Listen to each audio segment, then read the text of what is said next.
Hello everybody, Christian from Treasure Town here, and today we've got another half-pound coin bag of world coins and foreign ones. There's been some really great finds that we've made recently, but we're looking for anything that might be silver, an older coin, rare designs, new countries, things that I just haven't seen before. So every hunt seems to bring something really cool. Can't wait to see what we get today.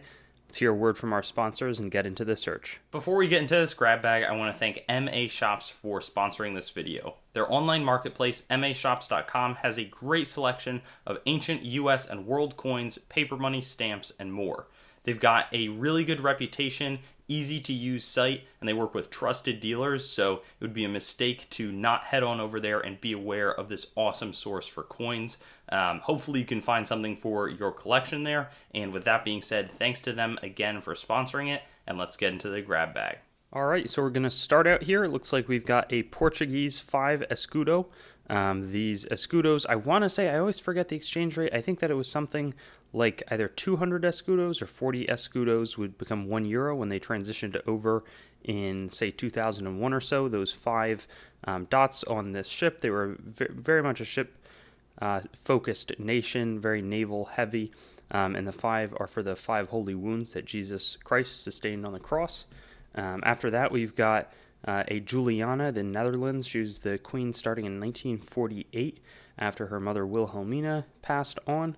And 1979, 1 golden. Again, not sure how those would convert over, but I think that it was a closer exchange rate than we saw with the Portuguese. Here we've got, and it's interesting, some sort of interesting toning and a different effect. I can't quite tell if this is uncirculated or just looks strange, was cleaned or polished up, but 1 penny, one of the last before they would convert over to a base 100. This was base 240, so 240 pennies would equal a pound. But here we've got an Umberto I, the King of Italy. Wow, so I don't even recognize if he was, would have been, had to have been after Emmanuel, 1894. The star here has been an icon for many years. R, unclear where they would have been minting out of R, maybe Rome, but I'm not sure what Umberto did, so I'm curious to see. Emmanuel II had taken back the Papal States and conquered Rome in 1870 after the Franco-Prussian War, so Italian history sometimes I don't know quite as much about. Here's a Uruguay coin, much older, or I presume it is, 5 centésimos. Does not feel silver. I think the date has been worn away, but sort of a really, really worn down coin. That A might signify that it was produced in Birmingham in England, because I know, the English would produce coins for lots of different countries. 1976, 10 centimes from France. That would be 1/10 of a franc, which would convert into euros at 6.55 francs into a euro. Here's a Japanese 5 sen coin, or 5 yen coin, and 1 yen is always pretty close to 1 cent in value, but a little neat one right there. Plenty of those coins out there in the wild. We've got a 50 colones coin from Costa Rica, 2002. Always neat to get just different coins from all over the world. Speaking of that, 1808 East India Company. I've gotten these. I've purchased them from somebody else in the past. I know that it's has a decent value. This would probably be like, $7-10 or so for a 10 cash coin. 20 cash ones, they would make them in 5, 10, and 20 cash. They were produced for the Madras, I think it was like pagoda is the currency unit, and I think that this would be like 1/336th of a pagoda, but great for small change. The East India Company had a lot of influence as an English-controlled company that often operated in modern-day India. And we see, I think, Persian as well as some other more native languages. So, interesting coin. Really cool to be 200 years. It's interesting, like, literally last night I did a video for the Coin Dictionary about those. So, have seen plenty of them recently. Another 50 colones, more worn though, from Costa Rica. Here we've got a French Republic 1974 1 franc. So just more not crazy coins. Here's a Mexican 2 peso 2004. They revalued their currency in 1993. So sometimes you get some really high denomination coins that aren't worth much. On the exchange rate, this is probably near 10 cents. MO being the Mexican city mint. And then we have a Vichy French, 1942. It was the puppet state that the Nazi Germans had implemented the État français as opposed to the République française. Then we have a 100 pesos here from Colombia, 2011, has seen better days. And then down here, here's what I'm talking about, République française, but this is a Polynésie française, so French Polynesia. Believe those are islands in the Pacific, 10 francs. Not too long after this, I want to say that they were back on the French franc. There's a few countries, it's like maybe New Caledonia, or there's a Wallis and Futuna who use, I see this back here, Réunion, which is also a French sort of protected country, but that's the CFA franc. These are the CFP francs. There's a lot of different francs that are going on, and I always confuse them, but I know that this franc, I believe, still exists today, whereas I'm not so sure. They may have gone back to the euro in French Polynesia. So that will all be updated post. Seems like this is the Costa Rican lot with a 10 colones coin, and I see a very silver-looking coin here. Great way to get things started on the silver, because I saw another silver coin in there somewhere.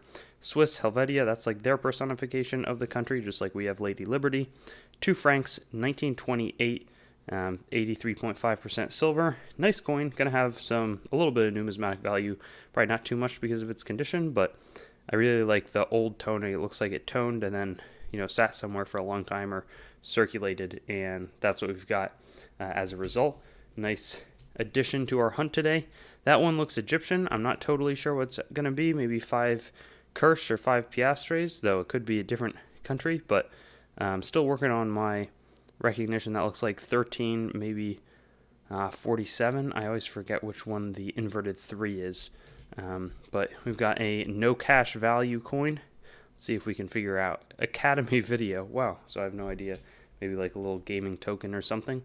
10 cents, Netherlands, 1957, from Juliana. Here's the other silver coin, 90% silver. This one looks older, 5 Centésimos de Balboa, 1904. Really, really cool. So Panama has always had very similar, sort of mirroring the US dollar coins, but interestingly, their 5-cent coins were still silver, while ours were not.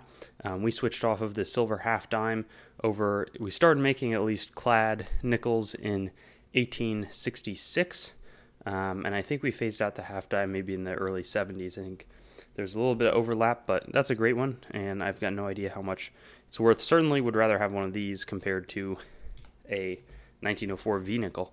5 centavos from Brazil, 2001. And I wonder who that is. It kind of looks like Jesus. Interesting. So I'll tell you in retrospect here. Guatemala, 1939. 1 centavo de quetzal. It almost looks like sort of a like a park token or like a train fare. So I just think that's like a fun theme going on in that coin for whatever reason. Maybe you disagree. This one's corroded, 1954. Ireland, 2 shilling or 1 florin. They always have neat, simple designs that I think are cool. So we've got a nice fish here. I think there's like a horse on one of their crown coin, 2 shillings, 6 pence. But a shame that this has whatever it has going on with it. Another Costa Rican coin, 2008, 5 colones. I don't think I'd seen Costa Rican material in a really long time before this. New York City Transit Authority transportation token. That's not too far away. I see 2 more of these, or it looks like a 2 franc, 1982. And a 1 franc, 1973. So that's interesting because these, this would have been worth like 50 cents when they exchanged, and there's just so much franc coinage out there. So they didn't honor it going forward, whereas the Germans, they still honored their mark, and the Spanish honored their peseta until earlier in 2021, but was not the case with the French. Here we see an Italian 1922 1 lira coin. Really nice design and like pretty good strike depth. Like the surfaces look really nice on this coin, or the relief. So I'm always impressed for having not a super high sort of exchange value, that they made a really nice coin here. So I like that design. Another Netherlands coin. This one's going to be 1 cent from 1951. I've been eyeing this coin. It looks really old, and it is 1830 George IV de Gratia. Let's see what it says on the back. Fid Def Britanniar Rex. So I think Defender of the Faith, King of the Britons. We got the classic seated Britannia there with the Union Jack. We'd see that again on the penny over here. But my guess is that this is like a farthing coin. And back then, there was less inflation. 1830, even though it's 1/960th of a pound, I think that this would have had a little bit of spending power back then. Certainly enough where they were producing the coins regularly. I'm always surprised we didn't have more half cents going around. This one I don't recognize. República Portuguesa, 1952. Whoa. Macau 5 patakas. What an interesting coin. I don't know too much about it. That is really cool. Feels like a pretty solid one in my hand. Wonder if it's silver. Got some nice sort of merging of the Chinese figures with, it looks, Portuguese. I mean, I guess that they have Portuguese territories. I think that Macau's a big gambling location, so I'm curious. I think it's now controlled by the Chinese, but that there's tons of casinos there. So I'm going to do a little more research. I also don't know like what the population of Macau is or the transition from Portuguese rule to, I presume it's Chinese ruled because I think that that's what I've heard. Don't know too much about this coin, but really cool. And that's exactly what I was talking about when I said it's cool to find some new things. Here we have a 1963 1 shilling from Austria. They were around high 13 shillings to €1 when they transitioned over. Got the sunflowers there on the back. We have a 10 centavos de Cordoba, 1956. So I assume Cordoba was some sort of an explorer or important in the foundation of Nicaragua as a country. Nice little pickup there. 10 Stotinki, 1961 from Bulgaria. So that's always cool during the, I would assume, Soviet rule there. 10 Pfennig from Germany. J being the Hamburg mint mark, 1950, the super a lot of coins were minted there. In 1950, they would backdate all the way through like 1965 back to 1950. Got the oak seedling emerging from World War II and that Third Reich government, so they're sprouting anew. That's sort of the symbolism that they're suggesting on that coin. Here's a 1918 1 penny. Again, you see that sort of, here's the same seeded Britannia, just all through these penny coins, but this one much smaller, so I'm assuming it's small enough to be a farthing. Again, it would make sense given 1830. I mean, we've gotten two coins that are early 1800s, which is awesome. 1957, 2 shillings. Then we've got what looks like a Taiwan 1 new dollar with Chiang Kai-shek, the Republic of China freedom fighter, but he was defeated by the Communist Party that rules to this date. 1943, 2 francs from France. Shame on the, discoloration there on the back, but still, cool history reminder. Then we've got this, let's see, United Arab Emirates. That's not what I was going to expect, but one, I'm pretty sure that they're on dirhams. But yeah, 1 dirham, United Arab Emirates. Really have to get I think it's I want to say 1987, but it could be 1978 as well. Then we've got this Guatemala 1 real, or real. It says nickel, so it's not a silver coin. I've seen their silver dollar this year was made out of silver, or like their crown-sized coin, and that's a neat one, 1900 here. But still super cool. I mean, 120 years old. That's a great find. It's so cool how many great coins we've been getting recently. Certainly paid up for this last big group of world coins that I'm keeping on pulling from. This one might look like it's Nepalese, though maybe 20 something or 30. I don't know what, they might have a different calendar system. Maybe it's Bangladesh, but I think it's sort of the countries that are in between India and China, or sort of in that geographic region. We've got a half penny, 1973, half new penny, because by then they had switched over to the base 100, so they signify that they're new until about 1980. Then we have the Queen Elizabeth II. This one, British Caribbean territory, Eastern group. They then redefine as like Eastern Caribbean states or something like that. And that coinage, or that dollar, is like, I want to say, I forget the exchange rate, but it's lots of different places, St. Kitts and Nevis, maybe it's like Grenada, or just a bunch of the sort of places that people go for really nice vacations are where you could spend this. I think it's still existing. Let's see. That almost looks like, I'm curious, because Okay, 1959, sixpence. I was going to say, it had like a silver sheen, but when I saw it was Queen Elizabeth II, since she started in 1952, Britain sort of transitions over 46, 47. Sort of their last denominations seem to drop the silver content.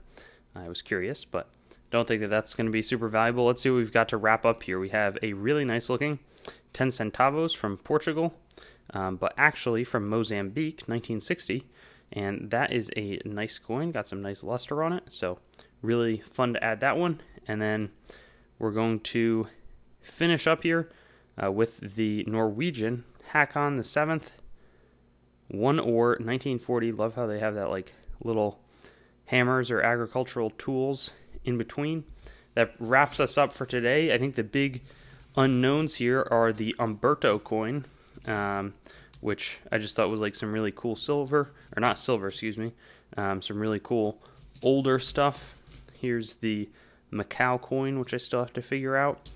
And then I'm also interested in why Panama was continuing to have, when they switched over and went nickel in their nickels as opposed to using silver for the 5-cent piece so late after the states wouldn't stop doing it. So thanks so much. We'll be back next week with another one of these searches. Thanks to MA Shops, and I'll see you there. Thanks for watching the video. I'd encourage you to like, comment, and subscribe to the channel to stay updated. I've also got Facebook, Instagram, and Twitter, so you can follow me there.